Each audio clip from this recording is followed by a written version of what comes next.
ดยังไงเฮ็ดเสียหญ้าดิ เสียหญ้าเด้ ปลูกมะเขือดิ ปลูกมะเพชรเด้เวียกของน้องหลายเวียก2-3เวียกพุ่นเนาะมื้อเช้าว่าไปสวนแต่ว่า ไผ ฝนตกบ่ไปซั่น ไผสิไปสวน ข่อยเขาว่าสิ ไปสวนเฮาบ่หรือสวนไผ ไปสวน ไปช่วยเขาฮะ ไปช่วยเขา ไปช่วยเขาผู้ใดแตงโมบ่ ฝนตก อ๋อสวนแตงโมเนาะ นั่งเขาเขา มาเด้อกินข้าวว่าซั่นเนาะน้องพองอีเมเนาะนี่อันห้องน้ำของน้องเนาะเอาผ้าบัดมาบังเนาะเพราะว่ามันเป๊ะแล้วเด้มันปวดแล้วเนาะ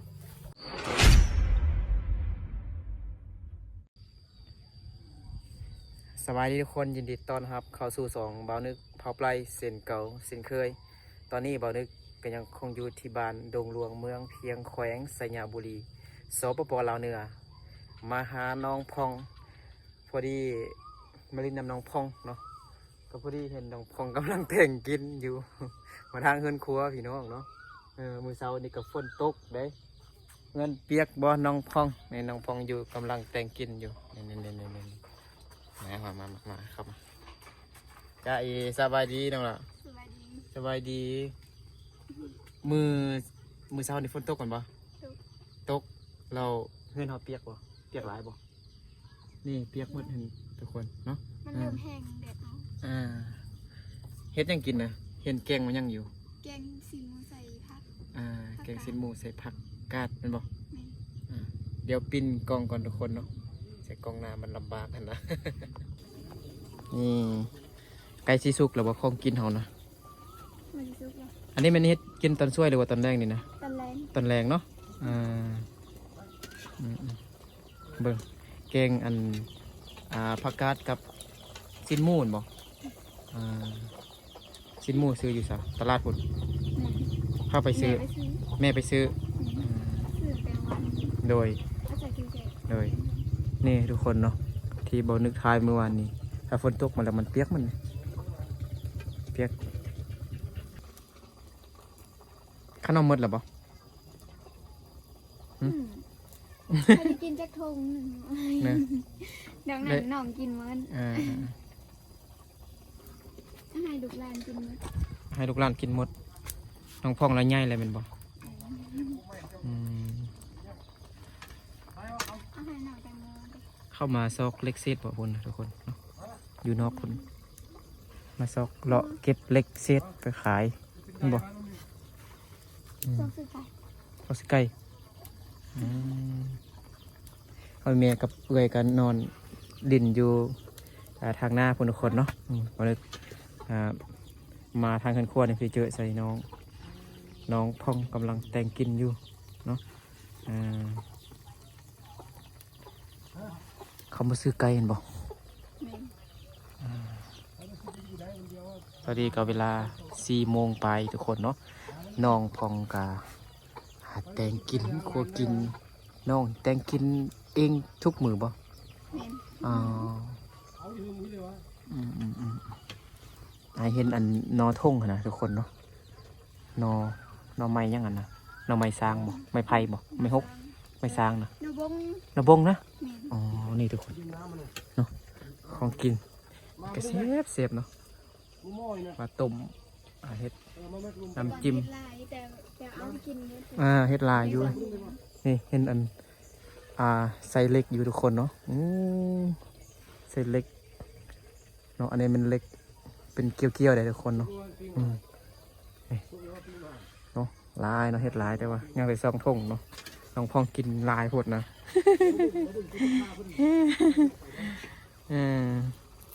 นะนี่พองกินชุกแล้วบอกอันนี้ก็ยังบ่ทันกินข้าวเถอะกินข้าวนำน้องพองเด้อกินได้บ่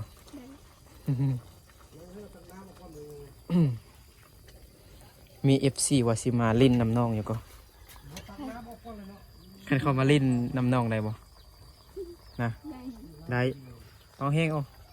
ได้ นะได้มีฟุตบอล FC ทางฝั่งไทยพุ่นเด้อยากมาเยี่ยมยามน้องดินี่ต้นน้องเด้ว่าซั่นเด้สงสาร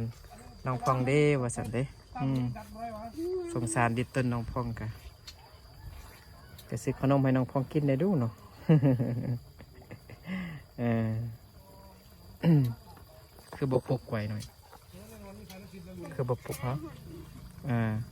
บปลุกเนาะยันเมี่ยงตกใส่ได้มือเช้านี่กับฝนตกทุกคนเนาะแต่ว่า ตอนนี้บ่ตกแล้วตอนแรงเนาะแดดน้องกะเฮ็ดหยังเด้อันมื้อนี้นะเวียกนะขี้ยาขี้เหงื่อแล้วก็เฮ็ดเหงื่อตากแดดให้มันแห้งก็เจาะแล้วก็เฮ็ดหยังเฮ็ดเสียหญ้าจ้ะเสียหญ้าเด้ปลูกมะเขือเด้ปลูกมะเขือเด้เวียกของน้องหลายเวียก2-3เวียกพุ่นเนาะ4เวียกพุ่นเนาะแต่งกินเด้เนาะสักเครื่องเด้เห็นบ่สักเครื่องเสียหญ้าแล้วก็จูดขี้เหงื่อเนาะเคลียขี้เหงื่อให้มันแห้งเนาะตากแดดแห้งแล้วก็เคลียมากองไว้กับจุดมันจึงลุกดีไม่ดีเพราะว่าเมื่อวานนี่ก็ฝนตกมือเช้านี่ก็ฝนตกฝนลินอยู่เลยตอนเช้านี่นะบ่นึกเห็นผู้บ่าวน้อยเนาะผู้บ่าวไม่นี่กำลังกินมักม่วงอยู่ไม่แซ่บบ่โอ้เอามาแต่ใส่นี่ฮะเอามาแต่ใส่ฮะปุ่นไปเอาไอ้น้อยนึงเลยวานเลยส้มฮะส้ม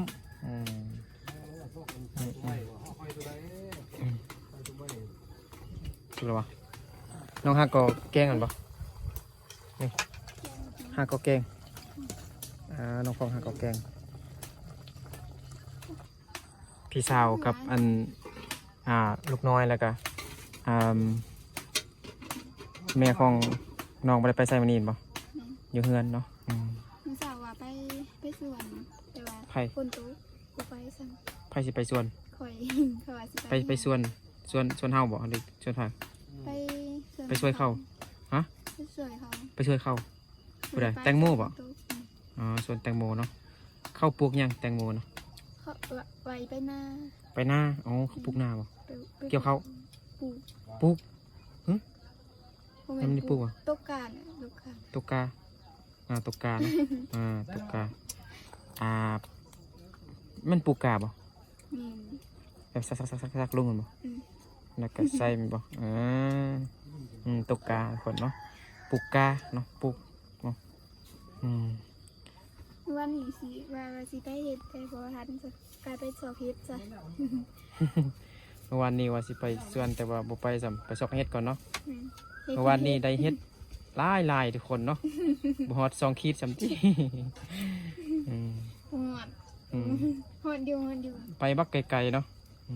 แล้วเฮ็ดเพาะอันกินหรอบ่กินแล้วกินมื้อเช้านะกินมื้อเช้านี่นะเฮ็ดอะไรกินเฮ็ดเพาะนะแกงกินแซ่บบ่ไผเฮ็ดไผแกงน้องหรือว่าพี่สาวฮะแม่ค่อยเฮ็ดให้กินให้เอื้อยไก่สิสุกแล้วของกินเฮาอยากเข้าแล้ว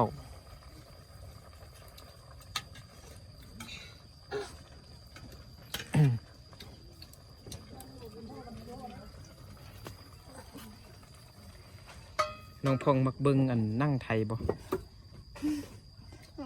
มักเบิ่งอยู่ทีวีไทยนะอยากไปเที่ยวไทยบ่บ่นึกว่าเรื่องเงินไปเที่ยวไทยก็เพราะว่าFC ส่วนหลายเนาะก็เป็นพี่น้องทางฝั่งไทยเนาะเบิ่ง 90% พุ่นแหละก็หลายคนให้บ่นึกไปเที่ยวไทยเนาะอยู่แต่ว่าบ่นึกยังบ่ทันมีงบเทื่อทุกคนเอ้ยเนาะอยากไปเที่ยวอยากไปลินอยู่ตั้งแต่เกิดมายังบ่เคยไปไทยจักเทื่อทุกคนเอ้ยบ่นึกเคยไปแต่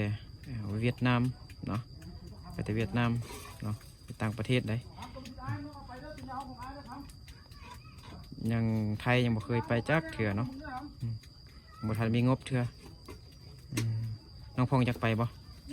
ยากไปอยู่อยากไปเที่ยวทะเลบ่แบบไว้ เขามี FC เด้ ชวนเฮาไปเด้ไอ้นึกก็ไปน้องก็ไปเหรอ ไป ไป บอกไวๆทุกคนเนาะไปว่าซั่นถ่ายรูปอยู่ทะเลเนาะเพราะว่าอยู่อันประเทศเฮามันบ่มีทะเลเด้ เลิกเขา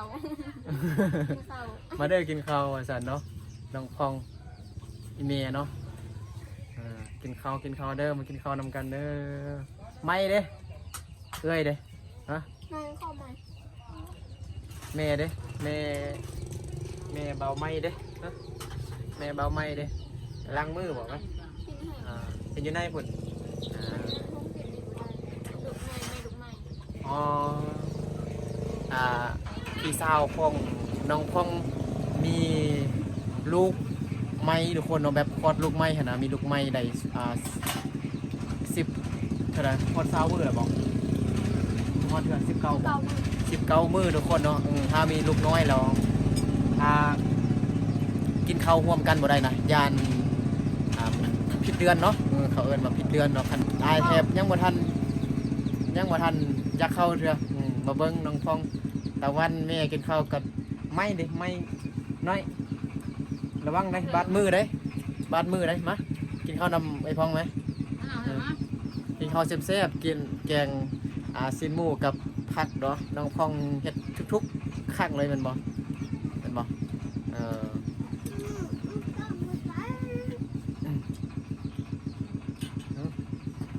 นั่นยังเหรอป้าไผแต่งหน้าให้ตะวันงามแท้นะฮักแท้ เบิ่งดูผู้ชาย ให้ลูกปลาเบิ่งดูงามกว่าเอื้อยแล้วบัดนี้นั่งดีๆหน่อยตะวันยาวมั้งไง ปื๊ดไอเบายังบ่ทันสุดเทื่อเมื่อกี้แม่นบ่ระวังบาดมือได้บาดมือเลยเฮ็ดจังได๋ล่ะบัดนี้ฮะเจ็บบ่นั่นไล่ติมีสกอตบ่สกอตติด บ่ไล่ตินิดบ่เข้าปานใดติอ๋อหน่อยนึงซื่อๆอดเอาคุณตะวันเอาอันสกอตมาติดก่อนมาอาทิตย์ให้ก็ได้ มาจับอันนี้ไอ้บ่ดึงติด ขี้ดื้อเบานึกเบาทันชุดจับระวังบาดมือได้เห็ดปอกอันมากม่วงอยู่ทุกคนเนาะปอกม่วงอยู่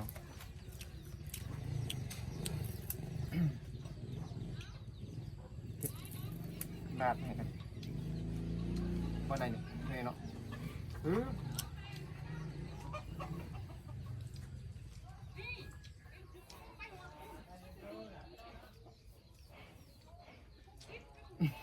เจ็บบ่ไหม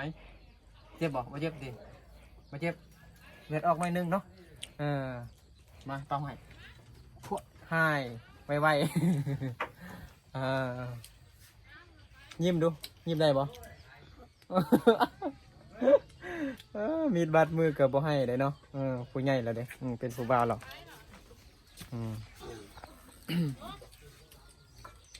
กินมื้ออื่นได้ไปยัง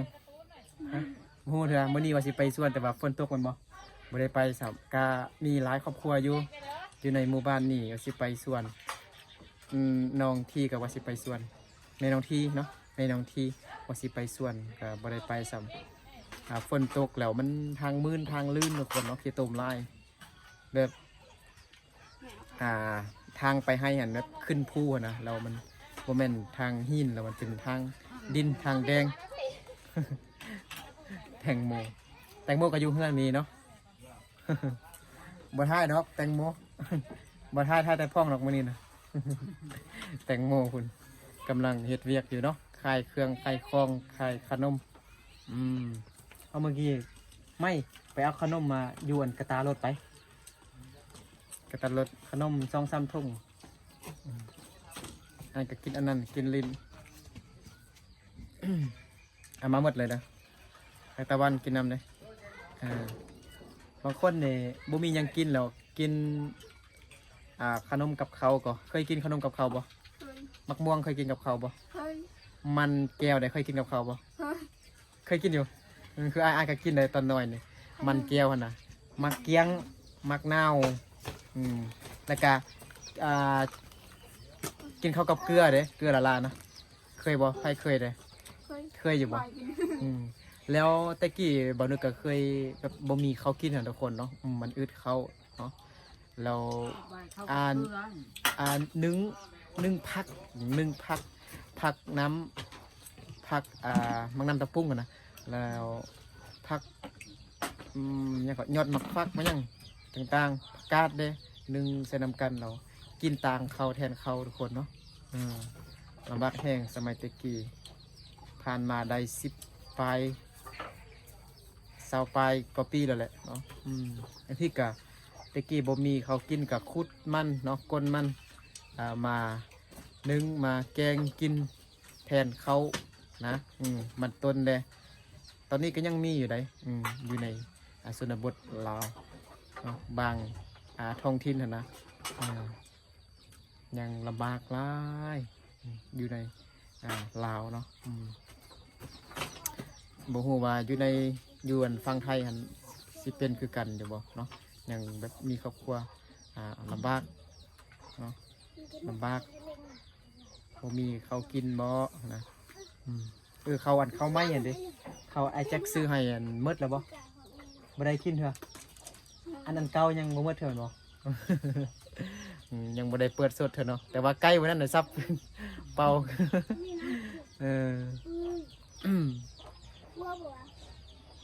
ไปใส่เอากินเหรอบ่เอาแม่ขนมกินเลยนี่นะตะวันไม่มาเอาไอ้พองกินน้ำเด้ไอ้พองน้ำเด้ใส่มีจักบ่เอาแบ่งกันเอาจักพงเหรอน้องเอาอันนี้ก็ได้กินน้ำกันเนาะไอ้พองไม่กินกับข้าวเลยจักหน่อยไปเอามาเอาอีกนี่กินเนี่ยนี่ฟัดโอเลยนะกระเทียมเป็นเอาน้องได้3 ธงเขาได้แต่ธงเดียวเนี่ยแต่วันในธงเดียวพ่องก็ได้ธงเดียวเบานึกกินเอามากินเนาะกินธงนึงแล้วยังเหลือเอามาให้ตะวันกินกับไม้พ่องมากินข้าวซ้ำกินขนมตะวันไม่เลย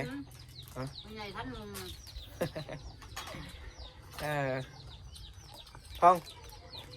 แซ่บบ่สีมือของตัวเอง สีมือของแม่ได้กินแล้วบ่ได้กินตอนน้อยแล้วเนาะ มาเบิ้งเวียกของน้องบัดนี้เนาะน้องแตงโมกะนั่งเบิ้งอยู่นี่ล่ะ น้องแตงโมบ่ช่วยน้องบ่ อุปกรณ์การเคลียร์เหงื่อของน้องพังใช่โอ้มันเป็นเหล็ก2 อันนั้นเนาะเคลียร์เพราะว่ามันเปียกเนาะมันฝนตกเด้ตรงนี้เราดูฝนเนาะฝนตกมันเปียกเนาะนี่เบียกข้างนอกมือนี้จุดได้จักกองเหรอ1 2 3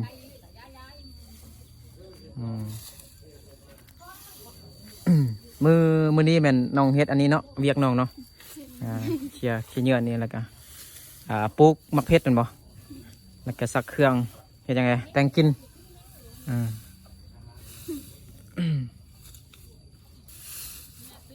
เคลียร์มันเปียกทุกคนเนาะเคลียร์ให้มันตากแห้งแล้วก็จุดเลยไผ่ตัดให้นะหน่อย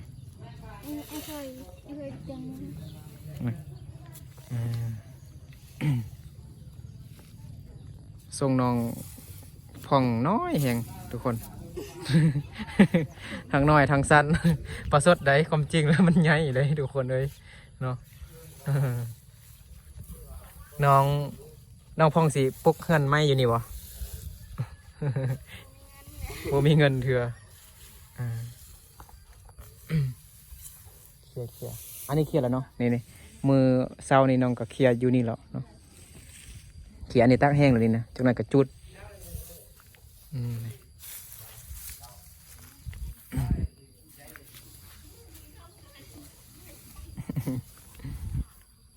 น้องแตงโมได้เฮ็ดยังวันนี้นะน้องแตงโมอยู่นั่งอยู่เพื่อนผม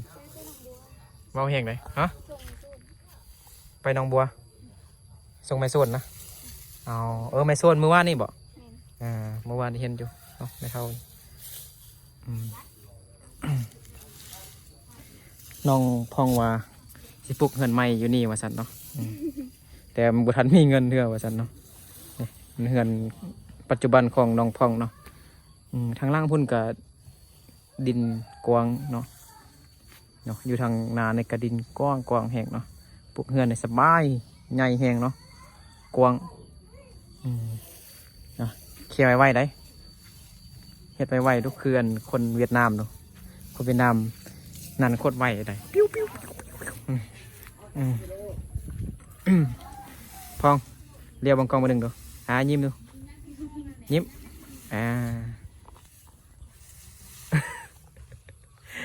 เอาอันนั้นใส่นาโจรเนาะ เล็กอันนั้นเนาะคือสิเข้าดีเลย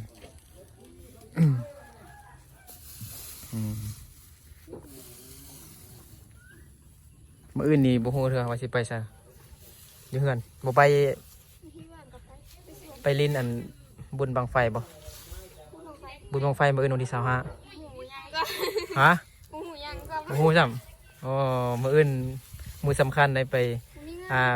ไปลิ้นไปเบิ้งเพิ่นไปเกือกขี้ต้มไปเกือกโคลนเนาะเอิ้นโคลนบ่โคลนเนาะอยู่ทางไทยเพิ่นเอิ้นว่าโคลนบ่อยู่ทางลาวเขาเอิ้นว่าขี้ต้มนะเขาไปเกือกขี้ต้มเนาะลิ้นอันไปเบิ้งเขาจุดบังไฟอยู่อันเมืองเพียงแขวงสัญญบุรีลาวเหนือทุกคนเนาะมื้ออื่นนี่มื้อที่บ่นึกอาจจะไปเบิ้งไปอัปเดตให้ทุกคนได้เบิ้งอยู่บ้านหยังวะอยู่บ้านเมืองเพียงนี่บ่บ้านใหญ่เลยแหละบ้านเมืองเพียงทุกคนเนาะโอ้ยบ่มีเงินไปเนาะบ่ไปเบิ่งซื่อๆก็ได้บ่ถ้าเอาเงินไป ฮะแต่ว่าเขาค่ายอันนั้นหลายเลยเนาะเขาค่ายอันของกินซุกไม่ยั่งขนาดหลายเนาะเป็นขนมเขาค่ายหลายยวนบุญเนาะเชื่อนี่แล้วก็ไปเบิ่งอันส่วนเด้ไปเบิ่งว่าต้องปลูกยังเด้ปลูกมักนัดอ้อยหัวสีไข่กล้วยมักซีดาเห็นบ่ดินกว้างแห้งทุกคนเนาะ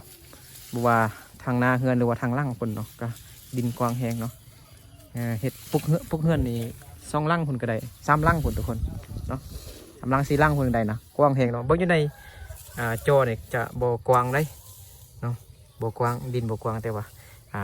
ตัวจริงเนาะมันกว้างทุกคนกว้างแห้งเนาะพุ่นห้องน้ำของน้องเนาะห้องน้ำกับน้องพ่องก็ได้เอาอันผ้าบัดเนาะไปปกไว้ไปอันบังไว้เนาะเห็นแล้วบ่ ตัวเดียวเขาแห้งแล้วนี่ตอนแรกแต่ก็แห้งคันบ่ฮีบจุดมันกับเบี้ยคือเก่าเลยโอเคได้แล้วดิได้แล้วมาเบิ่งอันส่วนน้องพ่องก่อน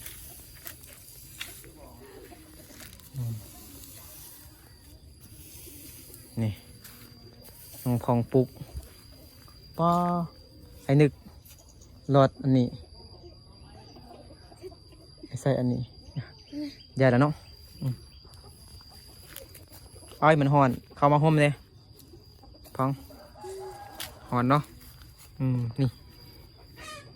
ไผ่ปลูกเลยนะอันหัวสีไข่นะพอปลูกมะม่วงต้นนี้บ่มีมากเถอะบ่ทันมีเถอะเนาะกำลังออกดอกออกอันนั้นมันกำลังขึ้นเนาะกำลังใหญ่อ้อยนี่เลยไผ่ปลูกน้องพองบ่น้องพองบ่ได้ปลูกจักบ่ได้ปลูกยังเลยดูแลซื่อๆนี่อันนี้มันต้นมายังไหนหูบ่ต้นยังไหนหูบ่ต้นมะแขนฮะต้นมะแขนเนาะเคยกินบ่มะแขนมันเป็นรสชาติอะไรรสชาติจางๆนั่นแต่มันหอมมันเผ็ดบ่หรือมันส้ม นี่ต้นมะแขนทุกคนเนาะต้นมันแบบเป็นน้ำๆจังซี่หรอต้นมะแขนเนาะบางคนอาจจะยังบ่เคยกินเถอะมักนัดกะลายไม่ยังก่อฮะ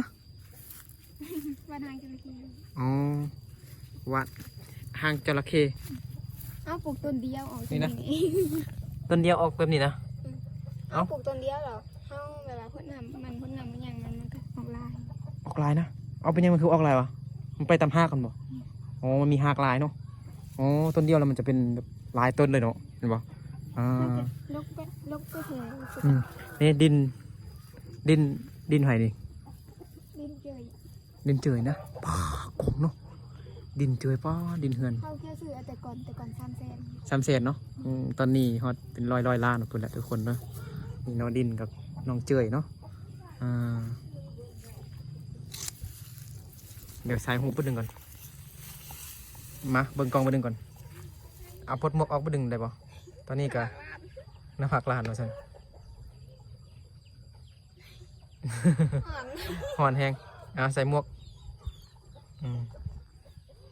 บรรยากาศยามมื้อแรงเนาะอยู่ที่บ้านของน้อง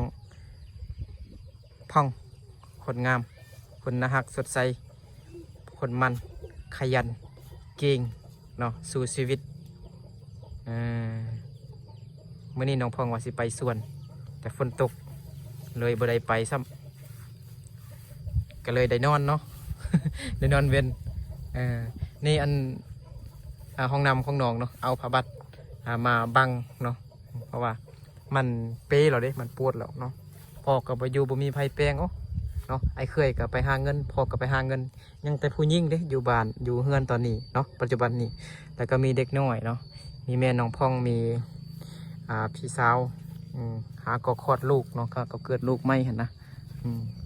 น้องพ่องก็ยังเฮ็ดบ่เป็นเท่านี้นะเฮ็ดแปลงไหนบ่นั่นห้องน้ำนะบ่ได้ มานี่ละออมไปทางนั้นออมไปออมหอบเงินนี่เนาะแล้วก็จบ โอ้ข้างนี้เราเย็นดีเนาะเพราะว่าเหือได้บังแดดแล้วมันก็เย็นดีฮะไม่ยังก็น้ำใหญ่ๆหรอบ่กินได้บ่ลองจับมึงดูมันมีแกนหรอบ่มันเป็นอะไรมันคมๆบ่ฮะแกนนุ่ม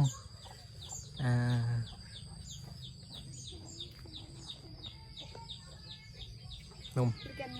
บุมีหน้าเถื่อนเนาะมันบอกต้นมักมีไผ่อันนะมักนุ่นนะของน้องพ่องบ่อ๋อสุกแล้วบ่ยังมาสุกเหรอเนาะเอาไปกินละ เดี๋ยวน้องแบกจกไว้หันเด้อเบิ่งไทยหุบนำอันกระบอกไม่ยังเกาะเคยยังเกาะเล็กเห็นยังเล็กฮะเล็กเคาะหญ้า เล็กเคาะหญ้าสิเนอะยังบนหูใช่ไหมนะสิว่าอันเล็กสิว่าอันเข้าแบะ เล็กเข้าแบะเข้าแบะมือเสือมาให้นี่เล็บมือเสือฮะไม่ยังเกาะเล็บมือเสือ1 2 3จับมาทางแอวดูคนเฮ็ดเปียกคนขยันจังซี่แหละเนาะ โอเคยิ้มเห็นเคียวโอ้ โอเคได้แล้วล่ะเนาะน้องแตงโมก็กำลังเบิ่งลูกน้อยอยู่เนาะน้องแตงโมก็มีลูกแล้วเด้อแม่นบ่แม่นลูกแตงโมบ่บ่แม่น แม่นแท้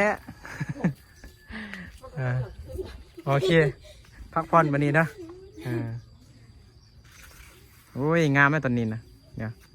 ถ่ายเต็มบัดหนึ่งก่อนยกอันนี้ขึ้นยิ้มแย้มแจ่มใสแบกเอาแบกดูไม่ว่าโมเมนทาง โอ้สุดยอดเนาะคนขยันเนาะมื้อนี้น้องพ่องกะเฮ็ดมาเบิ่งอันเวียกของน้องนะมื้อนี้เนาะสำหรับคลิปนี้เนาะติดตาม EP ต่อไปเนาะคลิปของน้องพ่องเนาะ